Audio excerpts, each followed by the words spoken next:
Continued, Chapter 7 of Shirley by Charlotte Bronte. Oh, the best, I suppose. I'll get out the silver service. And she ran upstairs to the plate closet and presently brought down teapot, cream ewer, and sugar basin. And mun we have the urn? Yes, and now get it ready as quickly as you can, for the sooner we have tea over, the sooner they will go. At least I hope so. Hey ho, I wish they were gone. She sighed as she returned to the drawing room. Still, she thought, as she paused at the door ere opening it, if Robert would but come even now, how bright all would be. How comparatively easy the task of amusing these people if he were present. There would be an interest in hearing him talk, though he never says much in company, and in talking in his presence. There can be no interest in hearing any of them or in speaking to them. How they will gabble when the curates come in, and how weary I shall grow with listening to them. But I suppose I am a selfish fool. These are very respectable gentlefolk. I ought, no doubt, to be proud of their countenance. I don't say they are not as good as I am, far from it, but they are different from me. She went in. Yorkshire people in those days took their tea around the table, sitting well into it, with their knees duly introduced under the mahogany. It was essential to have a multitude of plates of bread and butter, varied in sorts and plentiful in quantity. It was thought proper, too, that on the centre plate should stand a glass dish of marmalade. Among the viands was expected to be found a small assortment of cheesecakes and tarts. If there was also a plate of thin slices of ham garnished with green parsley, so much the better. Eliza, the rector's cook, fortunately knew her business as provider. She had been put out of humour a little at first, when the invaders came so unexpectedly in such strength, but it appeared that she regained her cheerfulness in action, for in due time the tea was spread forth in handsome style, and neither ham, tart, nor marmalade were wanting amongst its accompaniments. The curate, summoned to this bounteous repast, entered joyous, but at once, on seeing the ladies, of whose presence they had not been forewarned, they came to a stand in the doorway. Malone headed the party. He stopped short and fell back, almost capsizing Donnet, who was behind him. Donnet, staggering 3 paces in retreat, sent little Sweeting into the arms of old Helstone, who brought up the rear. There was some expostulation, some tittering. Malone was desired to mind what he was about, and urged to push forward, which at last he did, though colouring to the top of his peaked forehead a bluish purple. Helstone, advancing, set the shy curates aside, welcomed all his fair guests, shook hands and passed a jest with each, and seated himself snugly between the lovely Harriet and the dashing Hannah. Miss Mary he requested to move to the seat opposite to him, that he might see her if he couldn't be near her. Perfectly easy and gallant were in his way, were his manners, always to young ladies. And most popular was he amongst them, yet at heart he never respected nor liked the sex, and such of them as circumstances had brought into intimate relation with him had even feared rather than loved him. The curates were left to shift for themselves. Sweeting, who was the least embarrassed of the 3, took refuge beside Mrs. Sykes, who he knew was almost as fond of him as he had been her son, as if he had been her son.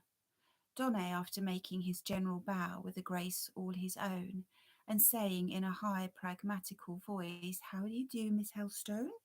dropped into a seat of Caroline's elbow, at Caroline's elbow, to her unmitigated annoyance, for she had a particular antipathy to Donnet on account of his stultified and immovable self-conceit and his incurable narrowness of mind. Malone, grinning most unmeaningly, inducted himself into the corresponding seat on the other side. She was thus blessed in a pair of supporters, neither of whom she knew would be of any mortal use, whether for keeping up the conversation, handing cups, circulating the muffins, or even lifting the plate from the slop basin. Little Sweeting, small and boyish as he was, would have been worth 20 of them. Malone, though a ceaseless talker when there were only men present, was usually tongue-tied in the presence of ladies. 3 phrases, however, he had ready cut and dried, which he never failed to produce. Firstly, have you had a walk today, Miss Helstone? Secondly, have you seen your cousin more lately? Have you seen your cousin more lately? Thirdly, does your class at the Sunday school keep up its number? These 3 questions, being put and responded to between Caroline Malone, reigned a silence. With Donnet it was otherwise. He was troublesome, exasperating. He had a stock of small talk on hand at once, the most trite and perverse that can be well imagined. Abuse of the people of Briarfield, of the natives of Yorkshire generally, complaints of the want of high society, of the backward state of civilization in these districts, murmurings against the disrespectful conduct of the lower orders in the north toward their betters, silly ridicule of the manner of living in these parts, the want of style, the absence of elegance, as if he, Donnet, had been accustomed to very great doings indeed, an insinuation which his somewhat underbred manner and aspect failed to bear out. These strictures he seemed to think much must raise him in the estimation of Miss Helstone, or of any other lady who heard him, whereas with her, at least, they brought him to a level below contempt, though sometimes indeed they incensed her. For a Yorkshire girl herself, she hated to hear Yorkshire abused by such a pitiful prater, and when wrought up to a certain pitch, she would turn and say something of which neither the matter nor the manner recommended her to Mr. Donnet's goodwill. She would tell him it was no proof of refinement to be ever scolding others for vulgarity, and no sign of a good pastor to be eternally censoring his flock. She would ask him what he had entered the church for, since he complained there were only cottages to visit and poor people to preach to, whether he had been ordained to the ministry merely to wear soft clothing and sit in kings' houses. These questions were considered by all the curates as to the last degree audacious and impious. Tea was a long time in progress. All the guests gabbled as their hostess had expected they would. Mr. Helstone being in excellent spirits, when indeed was he ever otherwise in society, attractive female society? It being only with the one lady of his own family that he maintained a grim taciturnity, kept up a brilliant flow of easy prattle with his right hand and left hand neighbours, and even with his vis-a-vis Miss Mary, though, as Mary was the most sensible, the least coquettish of the 3, to her the elderly widower was the least attentive. At heart he could not abide sense in women. He liked to see them as silly, as light-headed, as vain, as open to ridicule as possible, because they were then in reality what he held them to be, and wished them to be, inferior. Toys to play with, to amuse a vacant hour, and to be thrown away.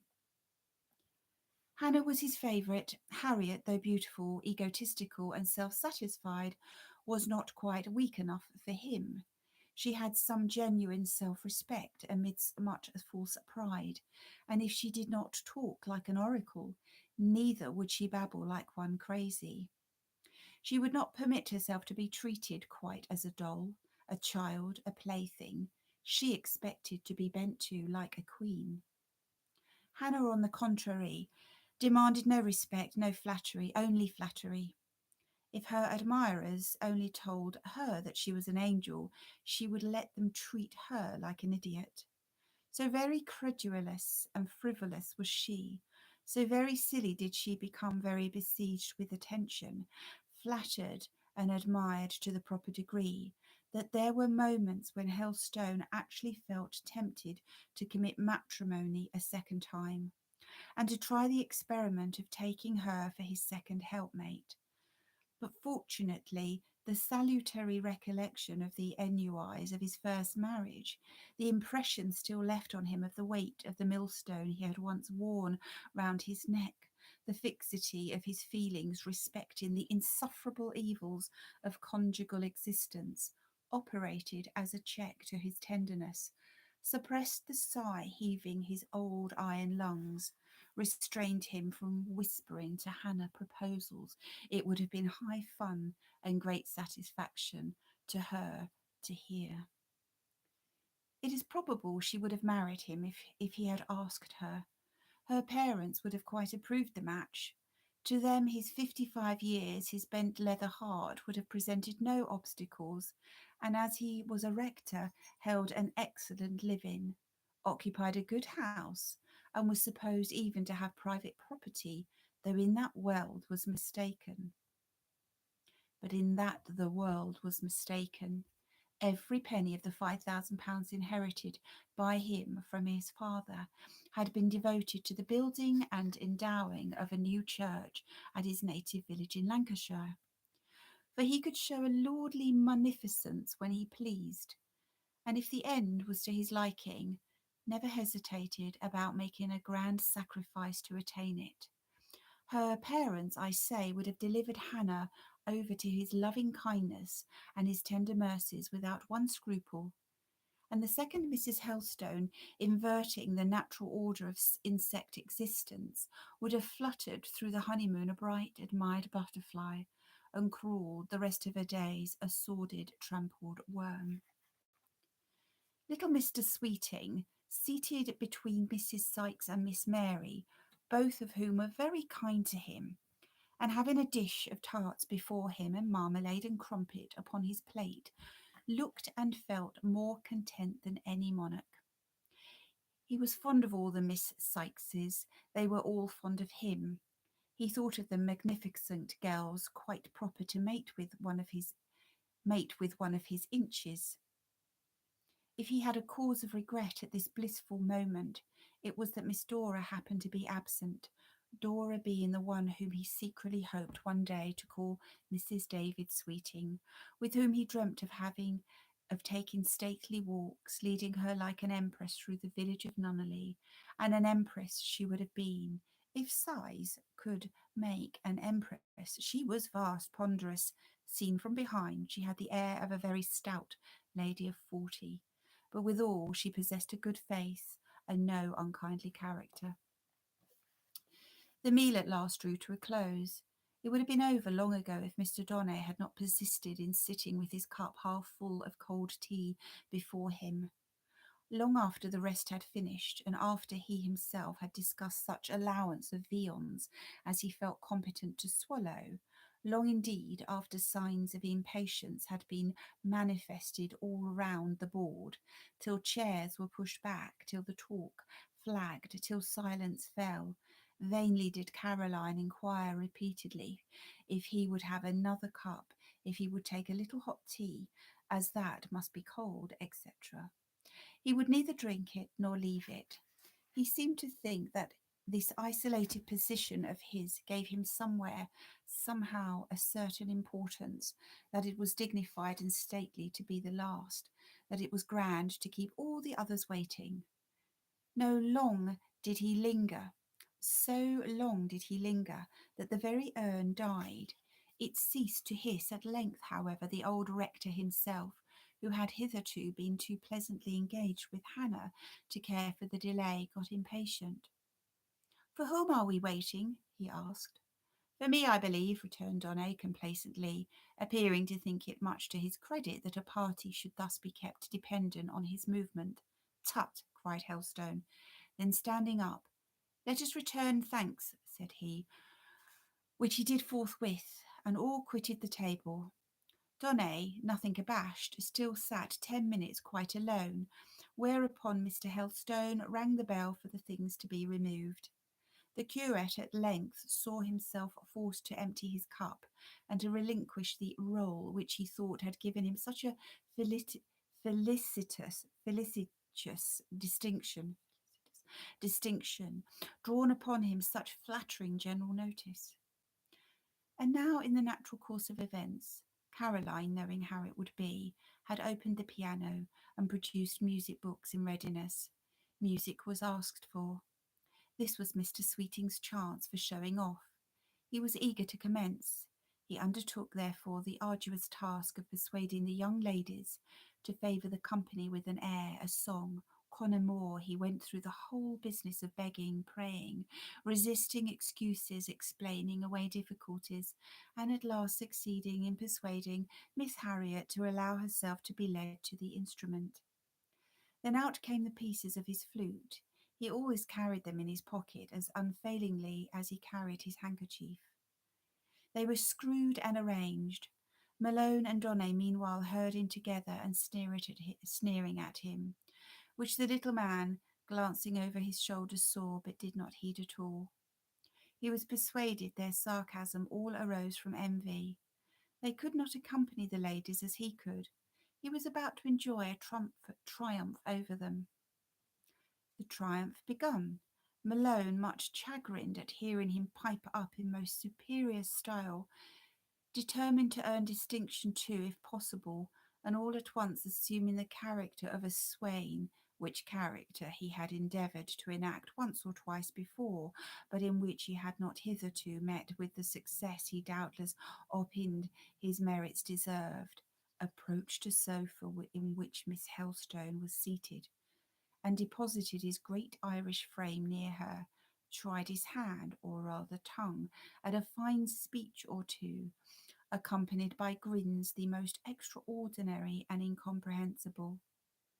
In the course of his efforts to render himself agreeable, he contrived to possess himself of the two long sofa cushions and a square one, with which, after rolling them about for some time with strange gestures, he managed to erect a sort of a barrier between himself and the object of his attentions.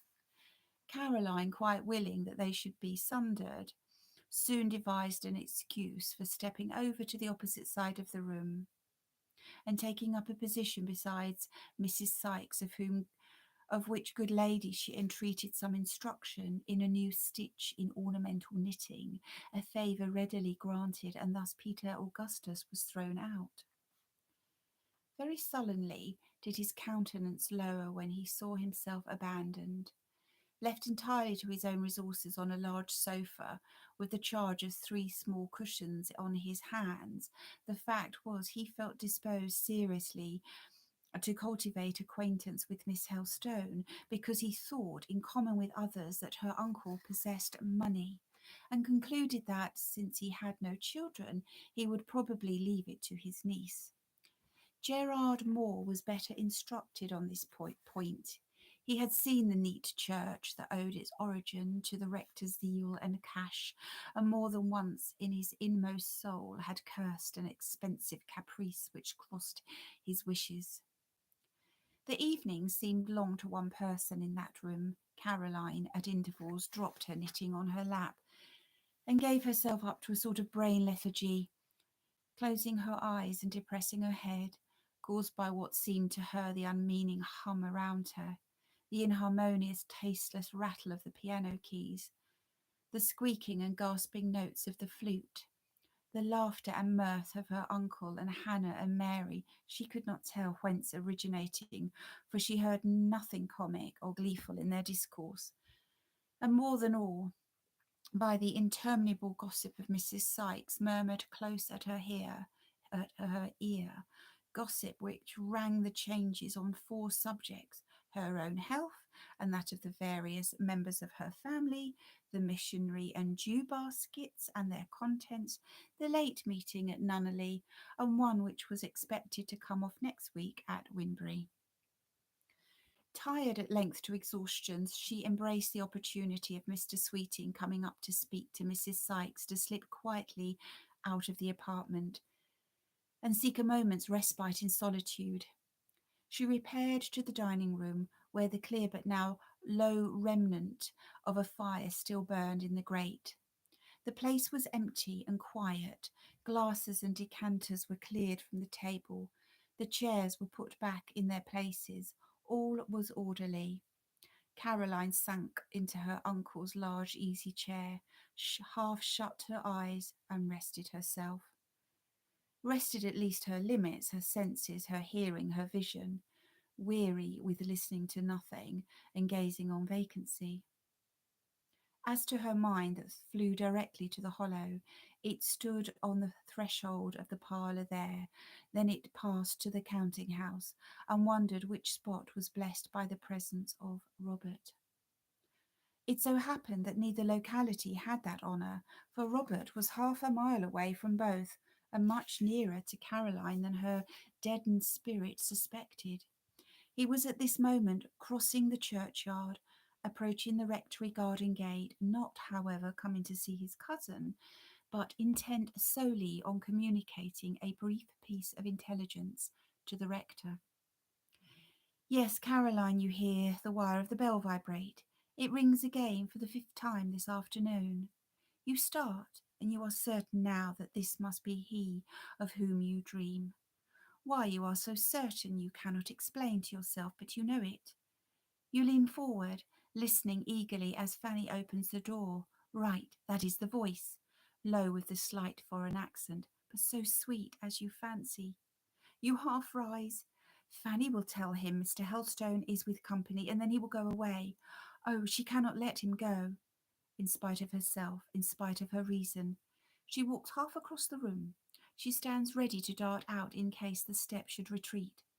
But he enters the passage.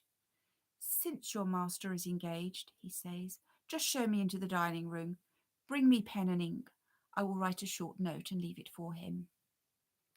Now, having caught these words and hearing him advance, Caroline, if there was a door within the dining room, would glide through it and disappear. She feels caught, hemmed in. She dreads her unexpected presence may annoy him. A second since she would have flown to him. That second past, she would flee from him. She cannot. There is no way of escape. The dining room has but one door, through which now enters her cousin. The look of troubled surprise she expected to see in his face has appeared there, has shocked her, and is gone. She stammered a sort of apology. I only left the dining room, I only left the drawing room a minute for a little quiet. There was something so diffident and downcast in the air and tone with which she said this. Anyone might perceive that some saddening change had lately passed over her prospects, and that the faculty of cheerful self-possession had left her. Mr. Moore probably remembered how she had formerly been accustomed to meet him with gentle ardour and hopeful confidence.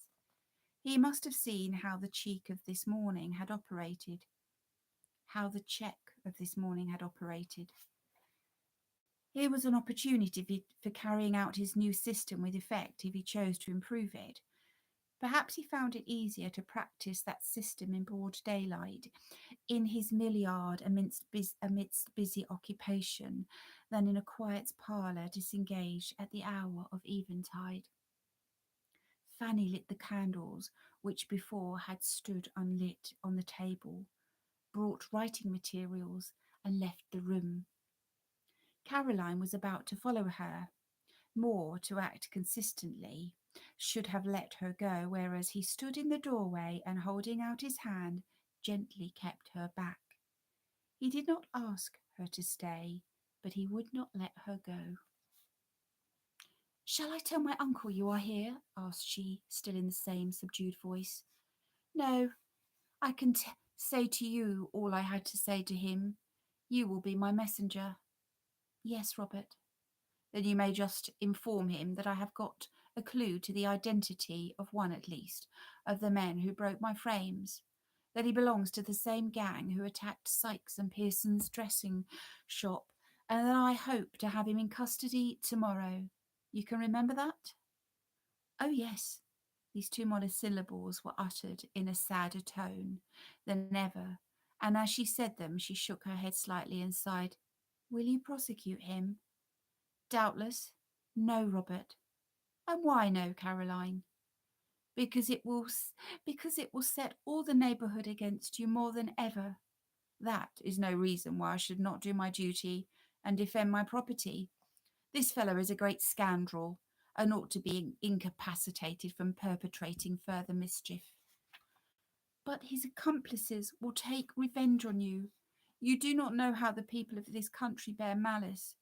It is the boast of some of them that they can keep a stone in their pocket 7 years, turn it at the end of that time, keep it 7 years longer, and hurl it and hit their mark at last. Moore laughed. A most pithy vaunt, said he, one that redounds vastly to the credit of you, your dear Yorkshire friends. One that redounds vastly to the credit of your dear Yorkshire friends. But don't fear for me, Lina. I am on my guard against these lamb-like compatriots of yours. Don't make yourself uneasy about me. How can I help it? You are my cousin. If anything happened, she stopped. Nothing will happen, Lina. To speak in your own language, there is a providence above all, is there not? Yes, dear Robert. May he guard you. And if prayers have efficacy, yours will benefit me. You pray for me sometimes. Not sometimes, Robert. You and Louis and Hortense are always remembered. So I have imagined.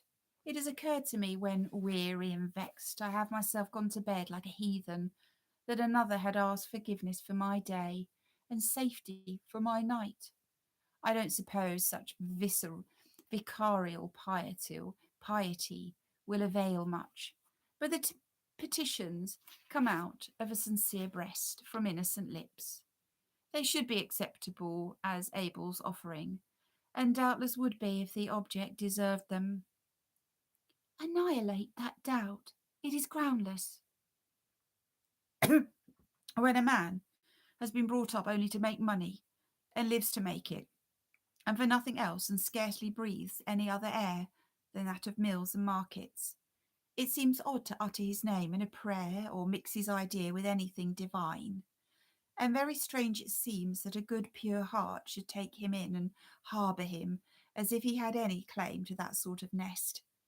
If I could guide that benignant heart, I believe I should counsel it to exclude one who does not profess to have any higher aim in life than that of patching up his broken fortune and wiping clean from his bourgeois scutcheon the fell stain of bankruptcy.